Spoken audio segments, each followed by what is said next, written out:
সার্বিক ব্যবস্থাপনায় অত্র দরবারের বাদী পীরে তরিকত মুর্শিদে বরহক কলন্দরে জামা হযরত কিবলা শাহজি বারি কদ্দাসাল্লাহু সিররুল আজিজের সুপ্রতিষ্ঠিত মহান 12ই মাঘ জশ্নে ঈদ মিলাদুন নবী আমরা সবাই বড় আওয়াজ দিয়ে পড়ব সাল্লাল্লাহু আলাইহি ওয়া আলিহি ওয়াসাল্লাম উদযাপনকে কেন্দ্র করে আজকের মাহফিলের সম্মানিত সদরে মাহফিল মীর মজলিস সদরে মুকররম সদরে জলসা দরবারের মওজুদা সজ্জাদা নশীন পীর তরিকত মুফতি আহলে সুন্নাত হুজুর কিবলা আল্লামা শামসুদ্দোহা বারি দামা ইকবালুহু দরবারের সম্মানিত সাহেবজাদা বৃন্দ, বড় ভাইজান, আমাদের মেজো ভাইজান, ছোট ভাইজান সহ দিগার হযরত উলামায়ে কেরাম বিল খুসুস একের পর এক নন্দিত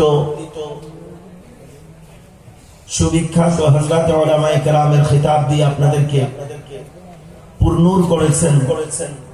এতক্ষণ পর্যন্ত বিশেষত আমার আগে যিনি খিতাব দিয়ে আপনাদেরকে আলোকিত করেছেন আমাদের পরম শ্রদ্ধেয় উস্তাজি ওয়া উস্তাজুল উলামা এশিয়া খ্যাত দ্বীনি শিক্ষা নিকেতন জামিয়া আহমদিয়া সুন্নি আলিয়া মাদ্রাসার তাফসীর বিভাগের সুযোগ্য প্রফেসর আল্লামা ডক্টর বখতিয়ার উদ্দিন আল কাদেরী মাদ্দাজিলুল আলী।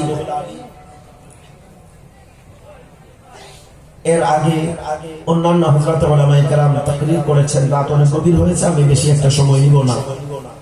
আপনাদের সাথে আমি পূর্ব পরিচিত মানুষ, তো পুরনো মানুষদের কথাবার্তা কম বলা উচিত, আর আদবের দিকে খেয়াল রেখে আমি কথা আজকে আরো কম বলবো, যেহেতু হুজুর এখান থেকে নামার সময় বলেছেন আমি কিছুক্ষণ বসে তোমার কথা শুনবো। উস্তাদের ছায়াকে আল্লাহ আমাদের উপরে আরো দারাজ করেন, আমরা সবাই পড়ি আমিন।